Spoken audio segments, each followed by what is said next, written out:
Welcome to the 5K5. I am Mark, and I'm joined today by Pam and Jairus. You guys have met Pam before, but Jairus is new. So, Jairus, if you want to talk about what your role is and what you do here and a fun fact about yourself, that would be awesome. Yes, my name is Jairus Ndoke. I'm from the Philippines. I'm a paid ads associate here in UK, and I love creating ads, learning more things about creatives, visual creations, and ad copies and stuff like that with my role here at 5K. A fun fact about myself, I love working out a lot. I work out a lot during the week, and I ride bikes. Yeah, I ride motorcycles going up and down. Heck yeah. Those are You the things that. build them too, right? Yes, I build them with my mechanic too. Yeah. Oh, that's so cool. Jarvis is our like resident bad boy in the office. Like he's Jack. He can like ride motorcycles. He does it all. Oh yeah, Jairus is awesome. So, Jairus, we're going to be talking about bridging the gap between remote workers and just how that whole process is. I think there are a lot of companies out there that might struggle with this, with their remote workers, or have questions on how to improve. And so, this episode is kind of helping them out and helping the listeners out who are dealing with that. So, I'm going to start with question one. What does a typical workday look like for you working remotely from the Philippines? And how does it differ from what people might expect? But yeah, my work day is a bit of a flip the script experience since I'm supporting our team at 5K in the US. I usually start my day when the sun is setting in the Philippines. My morning coffee is at 9:30 p.m. That's when I usually start here. And what people expect is that I'm working from a hammock on a beach, but the reality is much more disciplined. It's about creating a nighttime sanctuary. Blackout curtains are my best friend. The biggest difference, though, is the focus. While my US colleagues are in the thick of their busy afternoon, I'm working in the absolute silence of the Philippine night. It allows for a level of like deep work that's hard to find in a traditional 9 to 5 office setting, I would say. Yeah. Now, with that being said, what is one of the things that you kind of had to learn to navigate through this? Well, first off, it's more of the adjustment in the nighttime work, but I've gotten used to it since I've been working in the graveyard shift. So you call it in the Philippines for a very long time. So the adjustment didn't really take much longer for me to adjust. Yeah. And Anyways, how long have you been doing it? I've been doing it for about like more than 15 years, I think. I worked in a call center for about 7 years and then did some work for Jonathan a while back as well, and so on and so forth during the pandemic. So Yeah. I've gotten You've been used to here it. for 4 years now, right, Jairus? Yes, I'll be Almost. 4 years on May. Yeah, that's awesome. That's so cool. Heck yeah.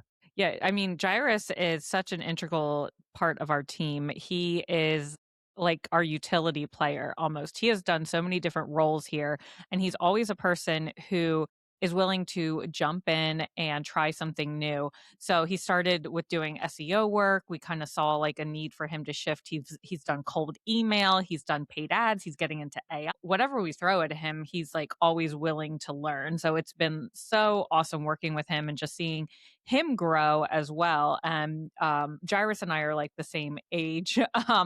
And I don't know if you can teach this old dog new tricks, but you can definitely teach Jairus new tricks. Are So you calling Jarvis an old dog? I'm calling myself an old dog. And I'm calling Jairus an old dog too. Yes. Heck There, yeah. Seeing as we're like almost double your age. Yes.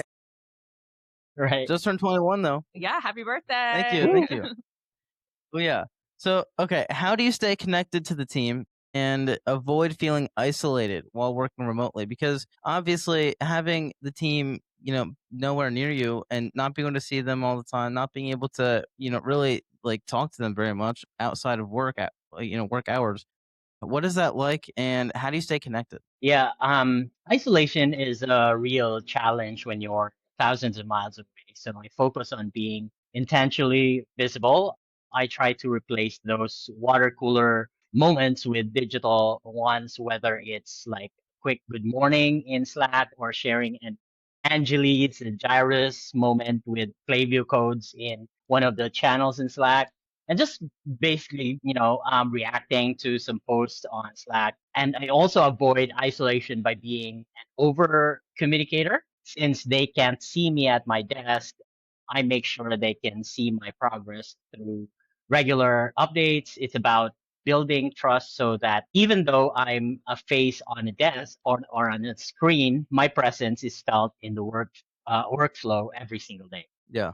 Jairus is like Johnny on the spot when it comes to needing codes. I can depend on him more than people who are in the Yeah. office with me. It's an ongoing joke. I've Mhm. needed a code, and Jonathan has literally been sitting right next to me, and I've been waiting for him to stop talking. And in the meantime, I've asked Jairus for it, and Jairus gets it for me thousands of miles away, as Yeah. opposed to Jonathan, who's right next to me. That's funny. That's funny. Yeah, I mean, it's so nice to be able to have a team where we can all kind of be friendly with each other as well. Even, if we're thousands of miles away, we're all supportive of each other. We're all, it's just we have such a cool team here where no matter where you are, we're all, supportive of each other, and we all communicate very well and effectively, and it's just so cool.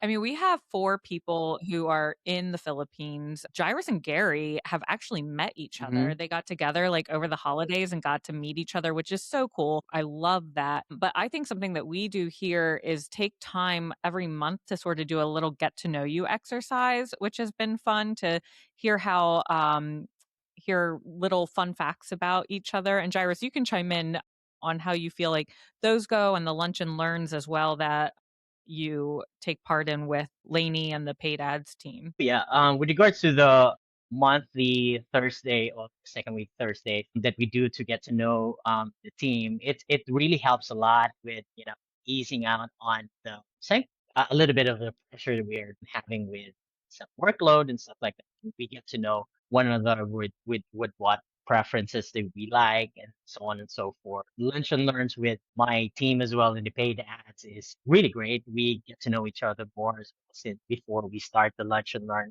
We ask what's going on with you or how's your weekend, what have you. Those stuff really helps a lot with the communication and the connection as well. Heck yeah. That's awesome. So, last question before we kind of end things, because it is a 5K5. We got to keep it. We got to keep it as close to 5 minutes as possible, but it always goes over. So, from your perspective, what actually like bridges the gap between remote workers and in-office teams? Like, what is that one thing that people can take away that is really going to bridge that gap? Well, for me, I think people assume it's the technology like Zoom or Slack, but what actually bridges the gap is asynchronous transparency. The gap disappears when in-office team is mindful about documenting decisions. If a strategy changes during a hallway chat in the US and they immediately post that update for me to see when I wake up, I feel like I'm right there in the room with them. It's also about empathy when teammates at 5K acknowledge the time difference or ask about what's happening in my part of the world. It turns a transactional relationship into a human one. That's the real bridge, I think. Awesome, Jairus. Thank you so much for joining us on the 5K5. Do you have anything you want to add, Pam? No, I really just want to say that our team members from across the world are such a great part of our organization. We couldn't do what we do without them. So I think that if there is a company out there that's looking to hire some help from over there, they are just such great assets to the team. And like I said, Jairus is always the first one to raise his hand and say, "Yeah, let me do it. Let me do more. Let me learn more." I've felt that way with almost everyone that I've worked with from overseas. They're absolutely vital to how we run our organization. So, Jairus, thank you. And to our other team members overseas as well, thank you Mhm. also. Oh, yeah. All right. Well, thank you so much, Jairus, for coming on. Pam, thank you. Listeners, thank you so much for listening to this week's 5K5. Join us for the next one. Peace out.